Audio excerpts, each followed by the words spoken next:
sais. Est-ce que tu sais pourquoi? T'as un examen qui arrive, t'as une game de sport qui arrive, faut que tu performes mieux à la job. Est-ce que tu sais c'est quoi l'anxiété de performance? Même si tu connais déjà le sujet, j'ai envie qu'on en parle un petit peu. Tu peux enregistrer cette vidéo-là pour plus tard si jamais tu vis une situation d'anxiété de performance et que tu as juste besoin de te faire relaxer un petit peu. Premièrement, on va distinguer un petit peu c'est quoi le stress positif et le stress négatif. On s'entend, il n'y a pas de stress positif dans la vie, c'est jamais le fun de ressentir du stress, mais il y a un certain niveau de stress qui est normal. Juste avant une présentation orale, juste avant une partie de soccer vraiment importante, c'est un mélange de stress et d'excitation. Quand surtout tu te sens prêt pour la situation, mais tu sais que les enjeux sont quand même gros. Tandis que le stress négatif, c'est plus quand que ça tombe dans de l'anxiété, des pensées intrusives, penser que t'es pas à la hauteur, que t'es jamais assez prêt, que ces pensées-là face à l'événement envahissent ta tête constamment. Peu importe c'est lequel des deux stress, il faut que tu te rappelles que avoir une bonne ou une mauvaise note, ça va pas changer ta vie. Compter le but gagnant ou pas, ça va pas changer ta vie. Être le meilleur une journée ou pas, ça va pas changer ta vie. Tu te mets beaucoup de pression sur quelque chose que tu penses qu'il va avoir une énorme incidence quand que finalement les impacts sur ta vie sont pas mal plus minimes que tu pourrais penser. Puis je dis pas ça pour diminuer tes sentiments, vraiment pas, je te dis ça pour essayer de rationaliser un petit peu tes pensées. Si t'apprends pas aujourd'hui à gérer ce stress et cette anxiété-là quand il faut que tu performes, peu importe dans quelle sphère de ta vie, ben ça va te suivre toute ta vie. Fait que t'es mieux de trouver des trucs tout de suite pour mieux gérer ça, puis mieux gérer toutes les situations dans le futur.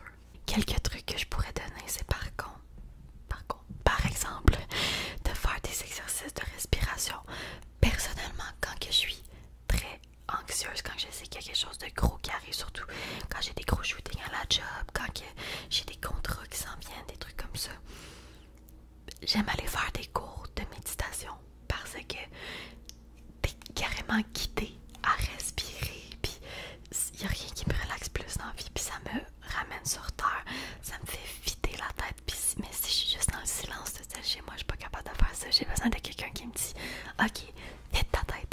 Ensuite, je me répète, c'est quoi la pire chose qui pourrait arriver? Hein? Genre, je prends pas toutes les photos comme que je voulais dans le shooting. Ok, y a-tu quelqu'un qui va mourir? Non, tu sais. Est-ce que je vais m'en rappeler dans 3 mois? Non.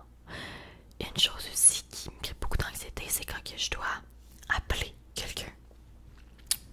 Ça me stresse beaucoup. Souvent, je stresse pendant 2 semaines pour un appel qui va durer 30 secondes. Est-ce que c'est vraiment nécessaire? Non. Me rappeler qu'une bonne performance fait une bonne différence, mais qu'une mauvaise performance, ça change pas grand-chose. Tu sais, essayer de rationaliser.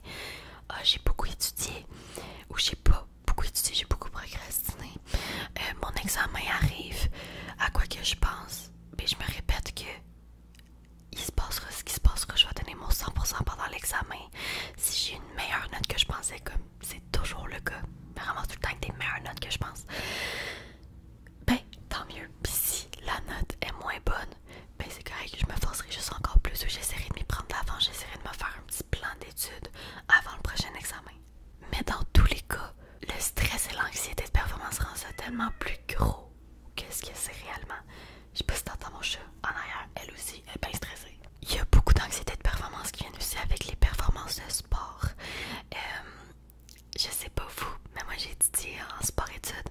C'était vraiment important de bien performer. Je voulais constamment impressionner le monde autour de moi. Je voulais montrer que j'avais ma place dans telle ou telle équipe. Mais les fois que je performais le mieux, c'est quand j'étais pas stressée, quand j'étais pas sous la pression. Il y a tout le temps un minimum de pression, c'est sûr, mais je m'en rajoutais tellement sur les épaules que souvent je devenais overwhelmed. Puis quand il y a plein de trucs qui se passent dans ma tête, je suis pas capable de focus sur une chose, qui est de performer, qui est de taper sur le ballon où qu'il faut, comment qu'il faut, tous ces trucs-là, tu sais. Fait que quand que, dans une des équipes de volley dans lesquelles je faisais partie, quand j'étais jeune, mon prof, mon coach, il nous faisait faire du tai chi avant chaque game pour nous vider la tête. On avait l'air d'une gang spéciale avant chaque game. Il y en a qui s'étiraient, puis toutes nous autres, on faisait du tai chi pour enlever nos souliers. Là, on était nus pieds à terre pour essayer de se remettre dans l'instant présent, se vider la tête. Puis honnêtement, très bon truc. Comme on le prenait au sérieux parce qu'on n'avait pas le choix, mais je veux dire, c'était parfait. Souvent aussi, quand tu essaies de te préparer à, exemple, un examen, tu peux avoir l'impression que tu connais pas du tout ta matière, tu te rappelles de rien, tu as étudié, mais tu te rappelles rien de rien. Souvent, c'est l'anxiété qui te fait penser ça, que ton cerveau est vide, que tu vas tout échouer, que tu vas redoubler ta classe, whatever. Quand après ça t'arrive devant l'examen, puis que tu réussis à te calmer un petit peu, puis que tu fais juste confiance à la vie, puis que là tout d'un coup, miraculeusement tu te rappelles ce que tu as appris dans ton cours. Ben oui, c'était quelque part, c'était qui dans ton cerveau, fallait juste que tu enlèves toutes ces pensées intrusives là pour pouvoir les appliquer sur ton papier. Fait que je dirais vraiment que le truc numéro 1, c'est de respirer, essayer activement de te concentrer sur ta respiration. Tu peux écouter des vidéos ASMR, des vidéos de méditation, peu importe, juste pour essayer de te ramener dans la réalité, de te ramener dans ta propre tête au lieu d'être dans tes pensées. Ça fait tellement du bien, ça fait tellement du bien, peu importe la situation, surtout quand tu fais de l'anxiété, puis de l'anxiété de performance. Rappelle-toi aussi qu'une mauvaise performance, ça va pas gâcher ta vie. Tu vas être correct, je te jure. J'ai conçu cette vidéo-là, puis j'ai réfléchi à cette vidéo-là avec Teljeune. Si tu sais pas c'est quoi, dans le fond, c'est un organisme qui est là pour aider les jeunes au Québec. Tu peux les contacter, oui, par téléphone, of course, on sait tout ça, mais tu peux aussi les texter ou par chat, ce qui est quand même vraiment très cool. Leurs intervenants sont disponibles de 6h le matin à 2h du matin. C'est 100% anonyme. Il n'y a pas de situation trop petite ou trop grosse pour les intervenants tels jeunes. Sont là, sont formés pour t'écouter. C'est pas des vieux adultes grognons comme que tu pourrais penser. C'est des jeunes, souvent c'est même des ados. Puis ils te connaissent pas, ils peuvent pas te juger. C'est que là pour t'aider. Fait qu'hésite pas à communiquer avec tel jeune si t'as besoin.